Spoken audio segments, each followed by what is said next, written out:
What's up, my folks? I hope y'all are doing good. Oh man, it's another hot day. Fixing to go get in them crawfish. Oh yeah, just relax, Cherry. But anyhow, it's always the trolls. You know, Imone or whatever you say your name is, however you say your name. Uh, Colby Kane or Siri or whatever you call yourself. Look, let the adults talk, okay? You're right. There ain't no dogmen on YouTube. There ain't no real dogmen around. There ain't no dogmen left. So you can tell your commanding officers that shit, okay? And you can quit trolling people and trying to bait people into shit and acting ignorant like a little jackass. I mean, I'm not even going to try to butcher your last name.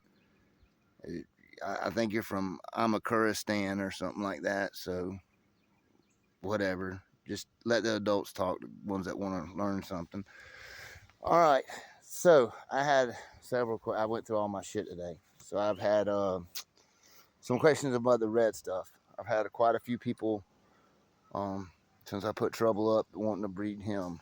Y'all have sent me a lot of pedigrees and all, and I feel like I should be honest with you guys about it. There's a lot of questions. I'm just going to level with you, man. I'm going to tell you my thoughts on it.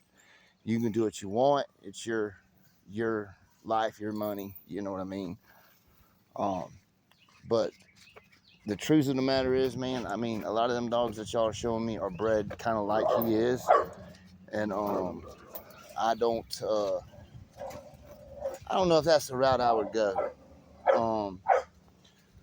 And just all honestly, if you notice how I've been breeding that stuff, and I've bred it several different ways now. We've had quite a few test subjects to study on. You know what's what about it, and I've had the Hollingsworth Bull, Red Boy, the Hollingsworth Bull type dogs and all that stuff together before. These here are much better quality, much better dog, but they still, even crossed out, I've noticed it's not a lot, but we've had a couple out of maybe about 30 dogs that we know of that have caught that earring thing where that's all they fucking want to do on the hog is get the ear. That's it. And I mean, now they're toenail dragging game. You can't fault them for they're game dogs, but it's what I call the Hollingsworth curse. They're nice, powerfully well built dogs. They have all the tools in the tool shop, but their mentality will not let them come off that fucking ear on that hog, and that shit will get them killed, man. You get on a badass bacon burner, he'll get up in that motherfucker. He'll find a soft spot. He'll go right through, and the dog's trying to get the fucking ear when he should be pulling his pickle off. You know what I mean?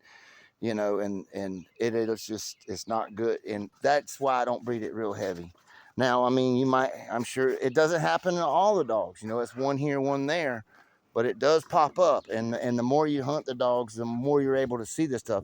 And actually, on a lesser pig, that style, they look real good, man, because they're driving Miss Daisy. They're driving that hog all around, and everything looks good and shit like that. But like I said, when you get a real bad motherfucking little boar hog on him, and they might revert to that same thing. They won't change up. They're just get one dimensional.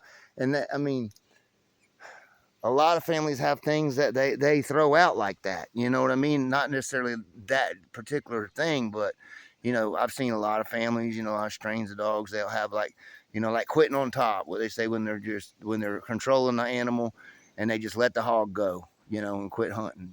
That there's been families of dogs I've seen do things, which I'd rather have the earring trait, because at least them some bitches are deep game. Though everyone I've ever seen like that has been a crawling game ass fucking dog.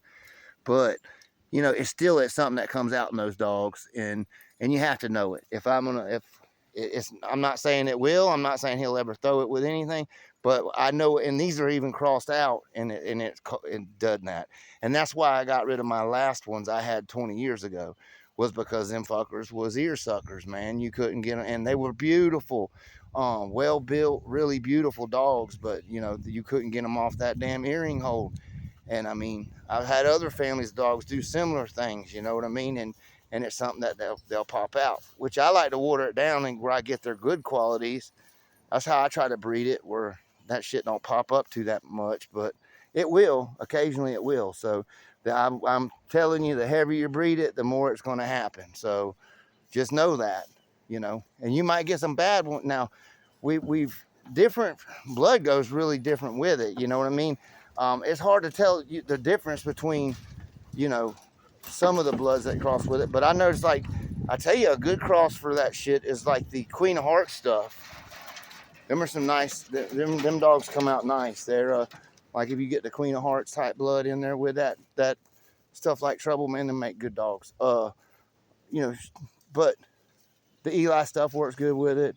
I've seen, you know, the Turtle Buster stuff works good with it, but I've also seen with the Eli dogs and the Turtle Buster dogs, both, I have seen an occasional earring pop up. And then some of them are just badass motherfuckers, so that's the risk you take. It's all good and dandy, but when until you're the one that gets them, you know, just the way it works. But you know, that's why you always see me breeding very high ability type dogs. Like when I'm bringing dog family in now, you know, in my yard, I brought the Pepe El Toro stuff in, and that, like that Vinny stuff and Boudreaux stuff is to keep that quality going on top of them other ones. You know, you add them together, you know, like with the Buster stuff back into, you know, different families, you know, to add together. That's why I breed it the way I do. I could breed that shit tight. I got a bunch of it, but I just don't want to. I just don't think there's a, you know, consistency. I get it. I've read all your comments, you know, and all your, yeah, breeding tight, breeding for consistency is one thing, but you still have to have usable dogs. I don't care if every dog can consistently throw really hard mouth wrecking balls, but they're just straightforward and stupid. Well, that's not really a usable dog. They can throw a toenail dragging game, deep game dog that just is an earring. Well, that's not a usable dog. You know, you got to have a medium there. You got to find that happy medium, you know. And it's just, you know, I've never been able to like find everything that I wanted in one thing, but I can damn sure put them together, and it seems to work that way. So, you know, I don't really want to breed them pure because that's not giving me what I consider usable dogs. You know, I mean, occasionally you'll get a bad motherfucker off of them, and everyone will blow that up. You know, whoa, look at this, woo, woo, woo, woo. But the consistency is how many in the litter was like that, and how many, you know what I mean? That's what you got to look at. That's what more important to me than the consistency of the way a dog looks or a certain, are they usable? That's what you got to ask yourself, you know, and that's the bottom line. Are they usable? So, you know, if you it depends on what, if usable is just you know, fooling around the house in the backyard playing with a tennis ball, the dog, then anything's usable. But you know, just being honest, you know, about what you're liable to get if you go breeding that shit real tight. So, because I've been down that road and it's happened, you know. I mean, hell, I had one over here a few years ago that was real heavy, but he didn't work out either. You know what I'm saying? So, you know, it's just the way it works. But and they're not all going to work out on any of it. I mean, you're not going to always get 100% dogs every time. But, you know, if you can avoid something, avoid it. If you can make it better, make it better. You know what I mean? But anyway, folks, y'all take care, stay safe, and keep on bulldogging.